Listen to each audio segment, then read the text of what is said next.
Hello everyone, welcome back to Proud Travels. और अगर आप भी अपनी बाइक में आफ्टर मार्केट एसेसरीज लगवाने की सोच रहे हैं तो ये वीडियो आपके लिए ज़रूरी हो सकती है। आइए आज का ये वीडियो शुरू करते हैं। तो फ्रेंड्स, आज की शुरुआत करते हैं वीडियो की हेडलाइट से। तो आप देख सकते हैं इसकी हेडलाइट पर ये हमने लगवाई है जाली सेट। ये हेडलाइट और साइड इंडिकेटर्स पर ये जाली सेट लगा हुआ है। इसी तरह से जाली सेट लगा है जो इसकी बैक लाइट है और साइड इंडिकेटर्स हैं उन पर। ये पूरा सेट हमारा लगा है 750 रुपये का। तो इससे हमारी जो बाइक की लुक है वो काफ़ी एनहेंस हो गई है। लेकिन इसका एक डिसएडवांटेज भी है, इसकी जो हेडलाइट की थ्रो है वो इससे काफ़ी कम हो गई है। तो अगर आप चाहें तो यहाँ पर हेलोजन की जगह एलईडी लाइट भी लगवा सकते हैं। तो फ्रेंड्स, इसमें आप देख सकते हैं जो टेलीस्कोपिक सस्पेंशन है उसके नीचे यहाँ पर लगे हुए हैं फोर्क स्लाइडर। एक इधर लगा हुआ है और एक इधर बैक में लगा हुआ है। इसकी कॉस्टिंग पड़ी हमें 1050 रुपये। ये हमारे जो टेलीस्कोपिक सस्पेंशन है उनकी सेफ्टी के लिए ज़रूरी है। फ्रेंड्स, कंपनी की तरफ से जो मिरर्स आते हैं उसमें थोड़ा देखने में प्रॉब्लम आती है, तो हमने यहाँ 12 मिरर्स लगवाए हैं। देखने में तो काफ़ी खूबसूरत लगते हैं, ये इसका एडवांटेज है।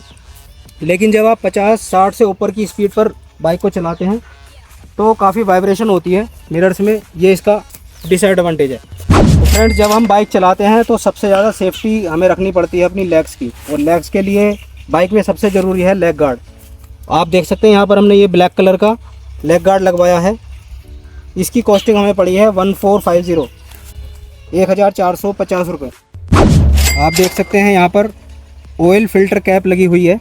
ये हमने एक यहाँ फ्रंट में लगवाई है और एक साइड में यहाँ पर लगवाई है। दोनों की कॉस्टिंग हमें मिली है 700 रुपये, 700 रुपीज़। फ्रेंड्स, यहाँ पर हमने ये फॉग लैंप लगवाए हैं क्योंकि इसकी जो हेडलाइट की थ्रो है वो काफ़ी कम है। और अगर आप अपनी मीटियोर को लॉन्ग ड्राइव पर ले जाना चाहते हैं और रात में ड्राइव करना चाहते हैं तो फॉग लैंप कंपलसरी आपको अपनी गाड़ी में लगवाने पड़ेंगे। और ये फॉग लैंप का जो सेटअप है पूरा, क्लैंप, स्विच और फॉग लाइट का, ये हमें पड़ा है 3550, 3550 रुपये का। हमारी बाइक में जो फुट रेस्ट आए थे वो काफ़ी छोटे छोटे थे। अपने फुट्स के लिए ये हमने काफ़ी चौड़े फुट रेस्ट लगवाए हैं। और ये 4 फुट रेस्ट का जो सेट है ये हमें पड़ा है 1700 का। बाइक के इंजन की सेफ्टी के लिए सबसे ज़्यादा ज़रूरी है सम गार्ड, और हमने इसमें सम गार्ड लगवाया है। इसकी कॉस्टिंग हमें पड़ी है 850 रुपये, 850।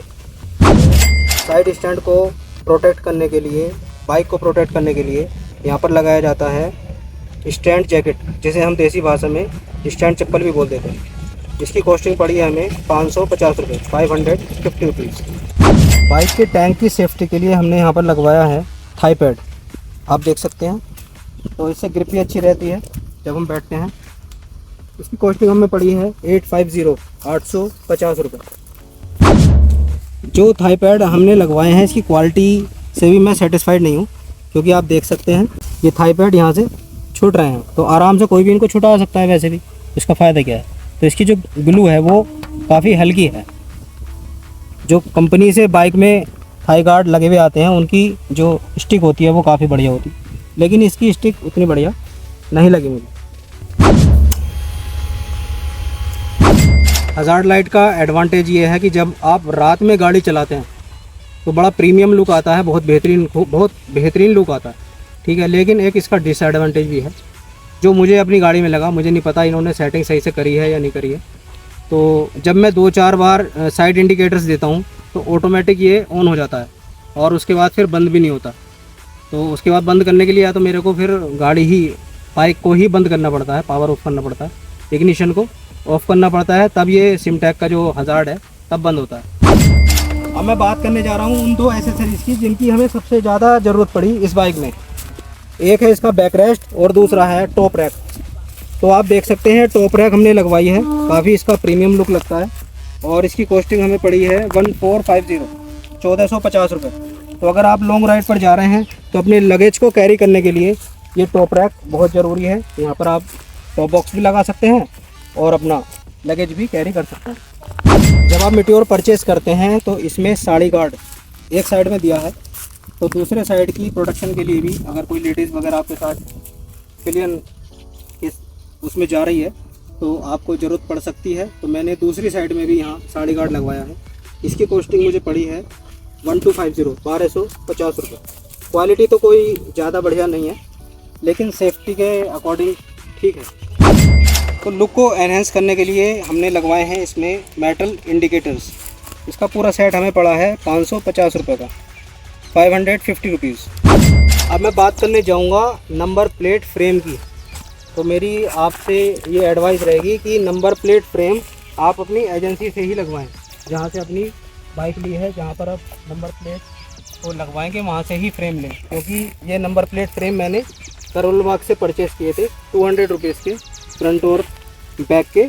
और दोनों ही फ्रेम में जो मेरी नंबर प्लेट इंस्टॉल हुई है वो नहीं आ पाई, तो मुझे एजेंसी से दोबारा नई नंबर प्लेट फ्रेम लेने पड़े। तो आप भी इस चीज़ का ध्यान रखिएगा, नंबर प्लेट फ्रेम आप आफ्टर मार्केट ना लेकर के एजेंसी से ही परचेज़ करें, क्योंकि प्राइस भी सेम है और फिर उसके लेने का भी क्या बेनिफिट है जब उसके अंदर नंबर प्लेट आती ही नहीं।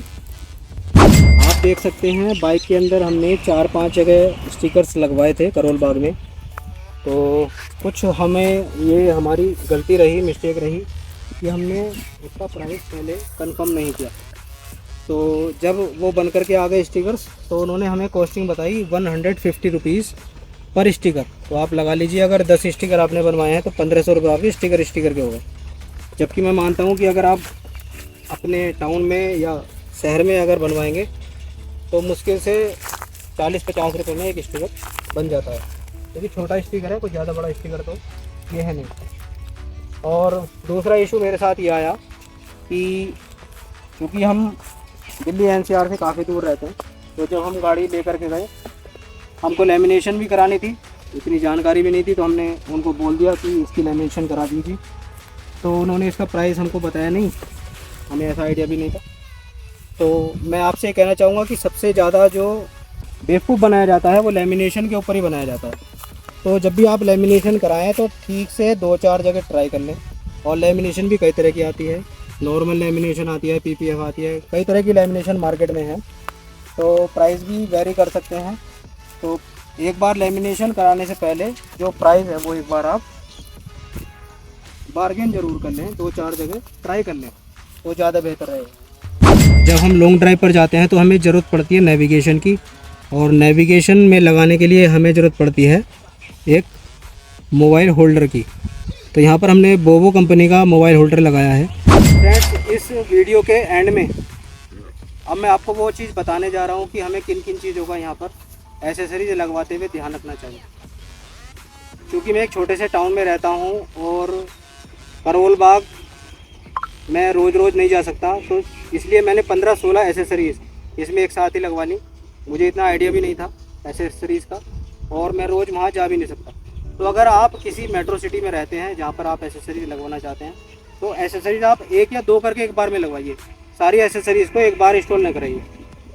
अब चूँकि हमारे पास लिमिटेड टाइम था तो हमने सारी एसेसरीज एक साथ लगवाई। एसेसरीज लगवाने के साथ साथ कुछ चीज़ों में हमारी सेटिस्फेक्शन नहीं रही, जैसे आप थाई पैड देख सकते हैं, बार एंड मिरर देख सकते हैं, नंबर प्लेट फ्रेम देख सकते हैं, जिसमें हमारा पैसा बेकार गया। तो अगर अब मैं ओवरऑल बात करूं सारे एसेसरीज़ के प्राइस की, इसके साथ इन्होंने लेबर भी ऐड की है, तो मेरा टोटल कॉस्टिंग पड़ा है इसमें 22,500 रुपये, 12,500 रुपीज़। बाइक आपके सामने है, आप देखकर ज़्यादा बेहतर बता सकते हैं कि क्या 22,500 रुपये वर्थ हैं इतनी एसेसरीज़ के लिए या नहीं। हाँ, इतना ज़रूर कह सकता हूँ, अब यही एसेसरीज़ अगर आप ऐसे एजेंसी से लगवाएंगे तो कॉस्टिंग काफ़ी हाई हो जाएगी। लेकिन कुछ चीज़ें मुझे लगता है वो एसेसरीज़ आपको एजेंसी से ही लगवानी चाहिए। जैसे मैं यहाँ पर सोच रहा था एक वाइज़र लगवाने की, तो उन्होंने वाइज़र लगाया, उसकी मुझे लुक ही अच्छी नहीं लगी। तो वाइज़र जब भी मैं लगवाऊँगा गाड़ी में एजेंसी से ही लगवाऊँगा। और दूसरा जो इसका ये बैक रेस्ट है, इसकी क्वालिटी भी इतनी अच्छी नहीं है, तो ये भी आप अगर एजेंसी से लगवाएं तो ज़्यादा बेहतर रहेगा। तो मेरा आपसे यही सुझाव रहेगा कि जब भी आप एसेसरीज़ लगवाएं 1-2 करके लगवाएं। मार्केट में रेट ट्राई करें, बारगेनिंग करें, क्योंकि एसेसरीज़ में बहुत ज़्यादा बारगेनिंग होती है और रेट बहुत ज़्यादा वेरी कर सकते हैं शॉप टू शॉप। हर शॉप पर रेट अलग अलग हो सकता है। तो अगर आपके पास टाइम है तो एसेसरीज़ का रेट ट्राई करके ही एसेसरीज़ को इंस्टॉल करवाइए, क्योंकि जब आप सारा काम एक साथ कराते हैं एक ही शॉप से तो वो बहुत सारे जो खर्चे हैं, जैसे लेबर कॉस्टिंग है, लेबर कॉस्टिंग भी 4 से 5 हज़ार रुपये लेबर कॉस्टिंग इन्होंने इसमें ऐड कर रखी है। तो इस वीडियो को कंक्लूड करते हैं। बताइए आपको आज का ये वीडियो कैसा लगा, और ये जो एसेसरीज़ मैंने ऐड कराई हैं क्या ये इतने रुपए में वर्थ हैं या नहीं, तो अपने कमेंट दीजिए।